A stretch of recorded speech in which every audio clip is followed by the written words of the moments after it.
Red വെൽവെറ്റിൻ്റെ sponge കേക്കാണ് ഉണ്ടാക്കുന്നത്. പാത്രം എടുത്തിട്ടുണ്ട്. മൈദ മാവ് നമുക്ക് 1.5 കപ്പ് എടുക്കാം കേട്ടോ. അടിപൊളി ഒരു കേക്കാണ്. ഇപ്പോൾ എല്ലാവരും കാണുക. ഇനി 1 ടീസ്പൂൺ ബേക്കിംഗ് പൗഡർ എടുക്കാം. 1/2 ടീസ്പൂൺ ബേക്കിംഗ് സോഡ കൂടി എടുക്കാം. കൊക്കോ പൗഡർ 1 ടീസ്പൂൺ എടുക്കാം കേട്ടോ. ഇനി നമുക്ക് 1 നുള്ളി ഉപ്പ് കൂടി ഇതിലേക്ക് ഇട്ട് കൊടുക്കണം. ഇനി നമുക്കത് എല്ലാം കൂടെ നന്നായിട്ടൊന്ന് മിക്സ് ചെയ്ത് കൊടുക്കാം. അതിനുശേഷം നമുക്കത് അരിച്ചെടുക്കണം. അരിപ്പ് കൊണ്ടുവന്നിട്ടുണ്ട്. അപ്പോൾ എല്ലാം കൂടെ അതിലേക്കിട്ട് നന്നായിട്ടൊന്ന് അരിച്ചു കൊടുക്കാം. ഇങ്ങനെ 3 പ്രാവശ്യം ഇത് അരിച്ചു കൊടുക്കണം കേട്ടോ. മാവ് അരിച്ച് വന്നിട്ടുണ്ട്. ഇനി നമുക്ക് കേക്ക് ബേക്ക് ചെയ്യാനുള്ള ട്രേ വന്നിട്ടുണ്ട് കേട്ടോ. അപ്പോൾ ഇതിലേക്ക് അല്പം എണ്ണ ഒഴിച്ചു കൊടുക്കുക. അതിനുശേഷം ഒന്ന് നന്നായിട്ട് ഈ ബ്രഷ് വെച്ചൊന്ന് തൂക്കി കൊടുക്കുക കേട്ടോ. അതിനുശേഷം മാവ് ഇതായിട്ട് കൊടുക്കുന്നുണ്ട്. മാവ് നന്നായിട്ടൊന്ന് തേച്ച് പറ്റിച്ചു കൊടുക്കുക. അത് ഇങ്ങനെ വരും.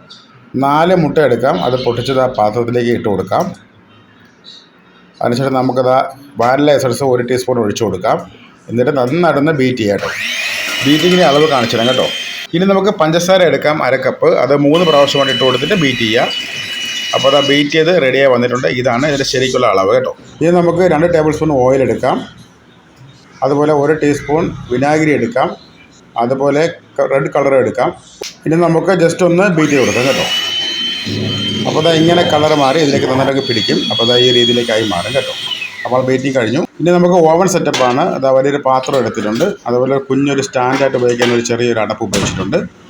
ഇനി നമുക്കത് അടച്ചു വെച്ചിട്ട് നന്നായിട്ടൊന്ന് വാമിച്ചെടുക്കാം കേട്ടോ. ഇനി നമുക്ക് നേരത്തെ മിക്സാക്കി വെച്ചിരുന്ന മാവ് ഇതാ ഇങ്ങനെ കുറച്ച് ഇട്ടിട്ട് ഇങ്ങനെ മിക്സാക്കി കൊടുക്കാം കേട്ടോ. ഇനി നമുക്കത് ഇതിലേക്ക് ഒരു 1/4 കപ്പ് പാൽ ഇതാ ഇങ്ങനെ ഒഴിച്ചു കൊടുക്കാം. അതും ഇങ്ങനെ കുറച്ച് ഒഴിച്ചു കൊടുത്തിട്ട് മിക്സാക്കി എടുക്കാം കേട്ടോ. ഇനി കേക്ക് ട്രേ കൊണ്ടുവന്നിട്ടുണ്ട്. നേരത്തെ റെഡിയാക്കി വെച്ചിരുന്ന അതിലേക്ക് ഇതായത് മാറ്റി കൊടുക്കാം. അപ്പോൾ അത് എല്ലാം ഇങ്ങനെ ഒഴിച്ചൊന്ന് മാറ്റിയിട്ട് നമുക്കത് ഇങ്ങനെ ഒന്ന് അടിച്ചൊന്ന് സെറ്റ് ചെയ്ത് കൊടുക്കാം കേട്ടോ.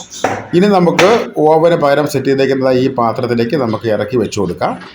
എന്നിട്ട് ഏകദേശം 1/2 മണിക്കൂർ കുക്കിംഗ് ടൈമുണ്ട്. അപ്പോൾ നമുക്കത് ഇതിനെ അടപ്പ് വെച്ച് ഇതിനെ അങ്ങ് അടച്ച് സെറ്റ് ചെയ്ത് വയ്ക്കാം കേട്ടോ.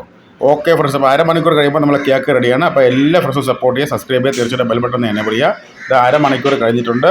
നമ്മളെ കേക്ക് ഇത് അവിടെ റെഡിയാണ്. ഇനി നമുക്കൊരു ഇയർക്കിലിൻ്റെ ഒരു കഷ്ണം വെച്ച് നമുക്കത് ഇങ്ങനെ ഒന്ന് നോക്കാം കേട്ടോ, കുത്തി നോക്കാം. നമ്മളെ കേക്ക് ഇവിടെ പെർഫെക്റ്റ് ആയിട്ട് റെഡി ആയിട്ടുണ്ട്. അപ്പോൾ ഇതാണ് നമ്മുടെ റെഡ് വെൽവെറ്റ് കേക്ക്. അപ്പോൾ എല്ലാവരും ഒന്ന് ചെയ്ത് നോക്കുക. Okay friends, bye bye.